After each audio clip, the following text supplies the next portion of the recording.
Hi Bears, and welcome back to another segment of Barely News. I can barely stand it. Oh, I see what you did there. I could barely miss the opportunity. Okay, that's enough. Uh-oh, Molly Bear's getting a little grouchy, or should I say Mama Bear. Get it? It's unbearable. Please join us as we visit a few places that bear themselves to us and tell us their story. I'm done.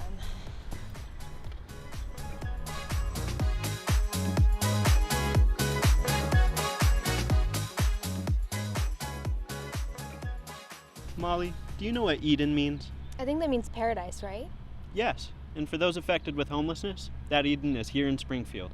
Are you talking about Eden Village? You got it! Let's talk with Sally Dishman over at Eden Village and hear what she has to say about social awareness around those affected.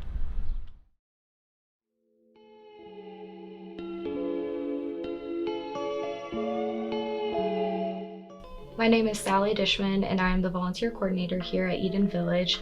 I actually originally started as a volunteer and then I was an intern whenever I was in college, my senior year of college, and then I got hired out a couple months later, so I've been here ever since.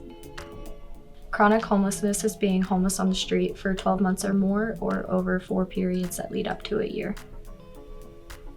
There are only 3 requirements to live here. One of them is that you do have to be chronically homeless, so that's homeless on the street for a year or more in Springfield. And then you also have to have a mental or physical disability is the second requirement. That's self-vouchable though, they don't have to have a doctor's note. And then the third is that they have to have some form of income because they do pay rent. They pay $325 a month.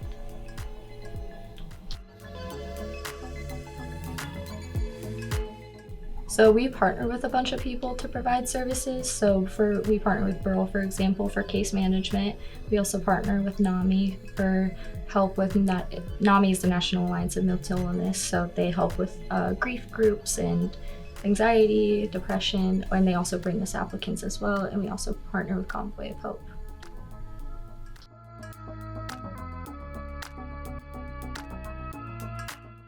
We try to create community here in a multitude of ways. One way that we do that is actually in this community center. So Monday through Friday, they're able to come in and out of here as much as possible, whether it's to watch TV, have some coffee, make a meal, whatever they want, just to say hi, check their mail. They can also, we have community events, so like art classes, bingo, coffee with Kelby.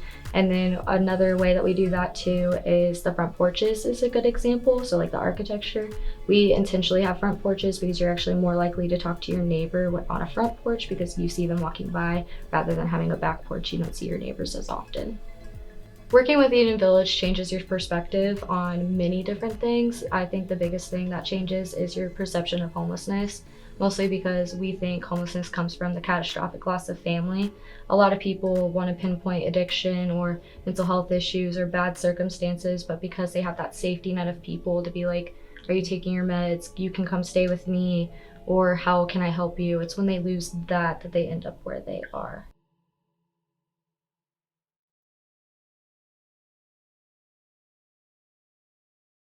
Eden Village is doing amazing work in Springfield to help the homeless community. Very true. I especially love the artwork hanging in the hallway that the residents made. Yeah, I loved their rec room. Just warms my heart to see Eden Village doing such generous work for the community. And now other cities around the country are recreating the tiny house movement. Ever felt burnout? Ever felt like you needed just a bear hug? Well, you can't get one from me, but you might get one at the counseling center. Feel free to check it out at Missouri State.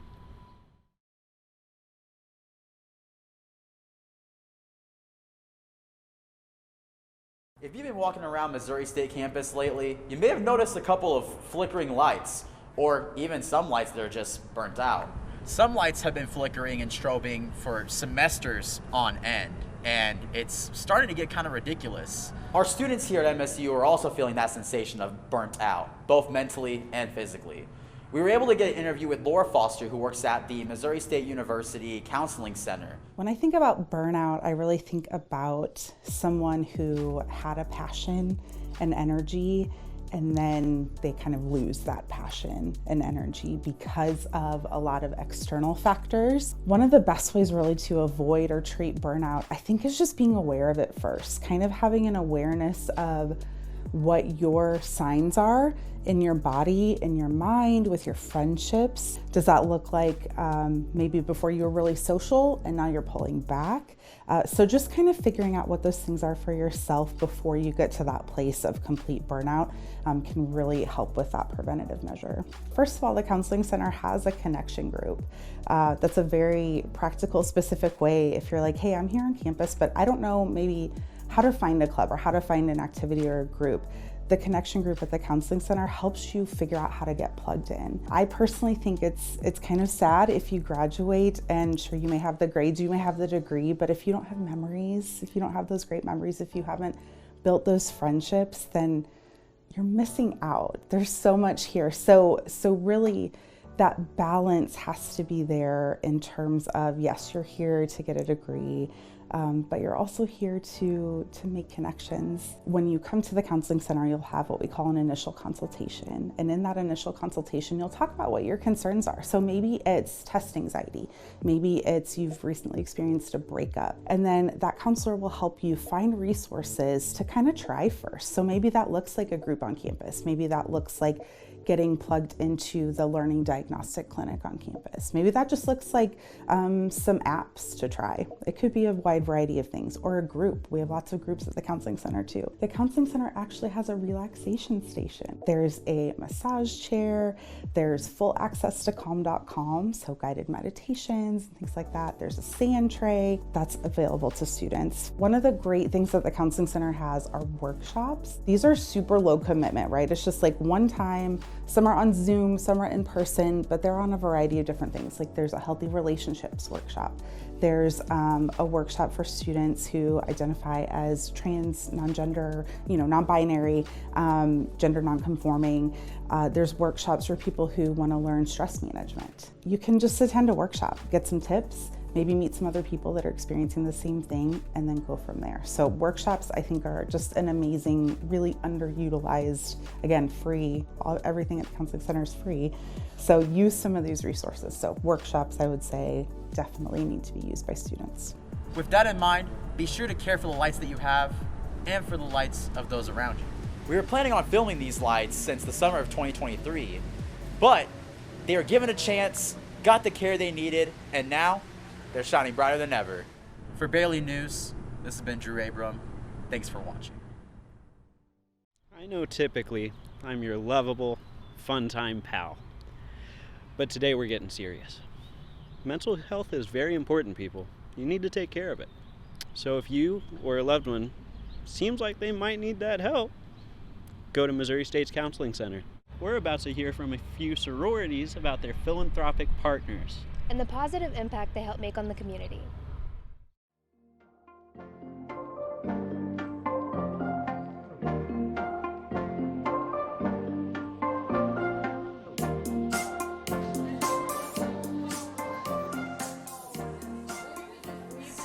All of FSL is required to have a certain amount of service hours.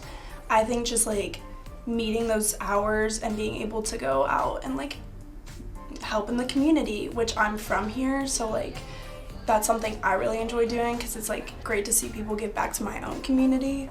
But also it's people will send out promos in our group chat of hey, there's this service opportunity going on. I would love to go do it with someone if they would like to do it with me. So it's just so many opportunities. We do a lot with community and giving back to our community through our philanthropies and also our service hours, and getting those service hours and being able to volunteer both in Springfield or back home or wherever you can find those service opportunities. What interests me most is being a leader for the other girls in the sorority and being able to be an outreach in my community. What interests me most is probably being able to spend time with my friends while also being able to give back to the community or putting on an event for others and having fun while doing so. My favorite's mac and cheese with the G5Bs. It's a philanthropic event where we make a bunch of mac and cheese, and all the proceeds from that go to Girls on the Run, which is our philanthropy.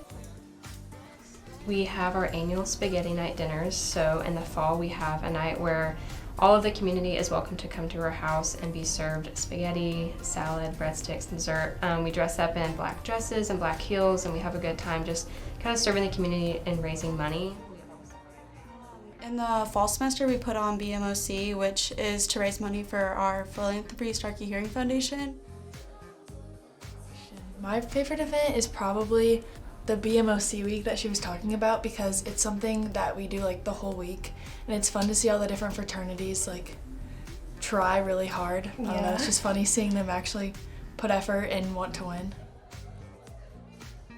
I would say what stands out with Alpha Sigma Alpha is how genuine our girls are. You can have a conversation with any of them and they're going to tell you how it is, and it's just fun to be around all of them and just feel like you're supported by each and every one of them.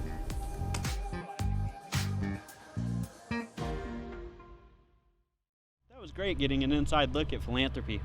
Specifically sororities. I figured that was a given. Well, fraternities have them too, but I was too scared to interview them. The Mary Jean Price Walls Multicultural Resource Center, or MRC, is a part of a program here that strives to create a more inclusive MSU. We asked Program Director Dr. Nina Barudzik how she plans to put this mission into practice.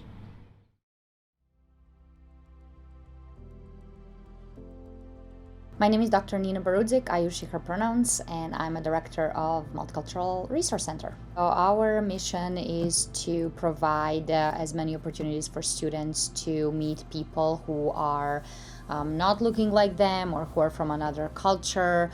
So the whole point is to ensure that we have good and strong cultural competence on campus and that people can find a sense of belonging. We do that through different initiatives and also programming initiatives as well. We celebrate different Heritage and History Months, and then we offer educational opportunities for students to come learn about themselves, explore identities, cultures, languages, and then learn about other peers who are also bears. We like to involve everyone on campus to be part of our programming or other initiatives. One partnership that is really new and I would like to talk about is our grant that we got through Springfield Black Tie, and they are a local organization who supported us to bridge the gap between some of the student needs and some of the unfortunately lack of resources that we had at that moment. So either that supplemental funding, or we try to reach out to student organizations to be part of our program initiatives. We do anything and everything that students might need to find a sense of belonging, but also to be successful on this campus. As we are part of student affairs, our mission is to be champions for student success, to cover that whatever students don't get in their academic world, we ensure that they get it through Multicultural Resource Center or other places within student affairs. We have different panel opportunities, different speakers who come and talk about either their heritage or they talk about their research that covers certain identities or cultures. We also partner with many people outside of our campus community to bring some amazing qualified people to either perform or present as part of their culture. So many different things depending on the month, depending on the event, and depending on what students need. There are a lot of political challenges, especially in Missouri. I think that's no secret, but also some of the lack of resources or not enough staff. But I think we first keep positive attitude. I think that's really important for us to keep the staff morale up, but also to support our students. And then the second, we are reaching out and finding what is needed to support our students. So whether that's supplemental funding, as I earlier talked about, or that's finding, thinking outside of the box to ensure our students are happy and taken care of on campus. So it really depends, but that's how we get the job done.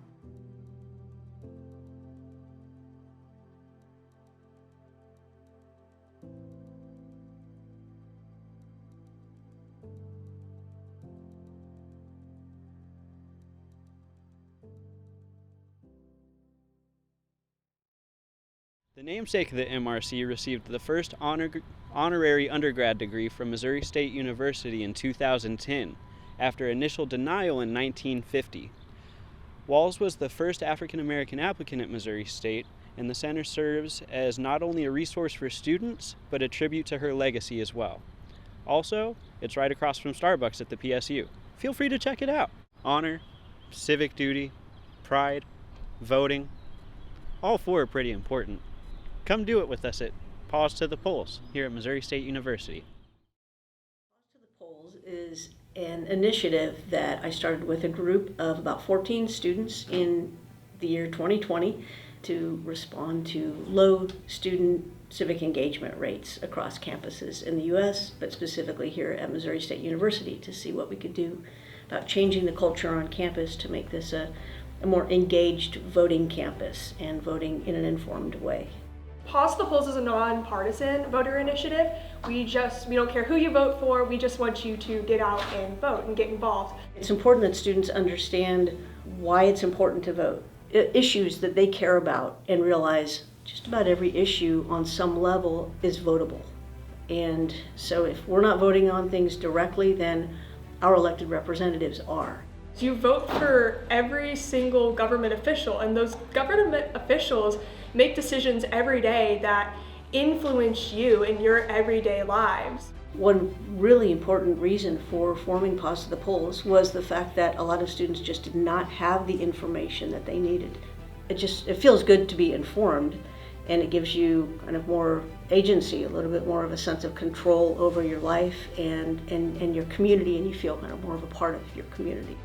So my eyes were opened to the disparities in voter registration with young people and the access they have to the ballots and knowing what's on their ballot even. Oftentimes you'll know kids will just vote with whatever their parents try and tell them, but we're here to empower them and say, no, here's educating you on what you're voting on and how you're going to be voting for it. Not telling you how to vote, but making sure you have all the facts whenever you go to the polls.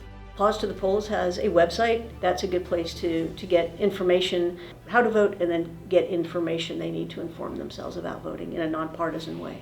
When you're trying to understand the voting process and making informed decisions, it's really important to first register to vote. Whenever you register to vote, you'll get a voter ID card, and that will tell you where your polling place is, and it'll put all the information as to what you need to bring, like your ID, a second form of ID if it's necessary. Information like that's really important whenever you're going out to vote. Additionally, we have these voter guides, and in the very back, it tells you about fact-checking websites like Science Feedback, PolitiFact, and factcheck.org. And then there are also some unbiased sources of political information that are in the back there too. So students can pick up our voter guides, which we've distributed around campus, and they're able to find some good resources that are going to avoid any of that misinformation so they can be better educated when they go to vote. One of those things that once you do it, it feels good to do it. And it's like, okay, I've done what I can. And I've made my contribution, I've used my voice. And for a lot of students, it's using their voice in a way that they have not used it before for first-time voters. Registering to vote takes probably 3 minutes. Pause to the Polls has a lot of initiatives we use to increase student participation in the elections. Every fall and every spring we host a voting fair, and we try to schedule those around the time that elections will be taking place or you need to register for an election, because that allows people to kind of get hyped up about voting and excited because they know it's coming up. This past March we actually had our spring voting fair, and we had a lot of fun activities. We had Bill from Schoolhouse Rock, somebody dressed up as him, and everyone could take pictures in a photo booth. We also had tie-dye opportunities where you could tie-dye a Pause to the Polls t-shirt. So we just try and do fun activities, things we think college students would like to do that just gets them excited about voting. Our vote is our voice. It feels good to do it because you know, hey, I've done what I can. I've said my piece. I've contributed, my vote. Very few votes can make a very big difference. There have been elections won and lost by a single vote. There are a lot of close elections. So every vote does count. All right, get your Pause to the Polls. They did it for me. And check out some possible events they have at Missouri State. Thank you for joining us for our second segment here at Barely News. We're glad you could join us, and I just want to apologize for the jokes he made earlier. Nobody should have to sit through that. She's right. What I did was entirely unprofessional, and I could not be more apologetic. I'm terribly sorry, and I couldn't bear the thought of possibly hurting your image of me. Join me and possibly Kobe for our next episode. Take care of yourself.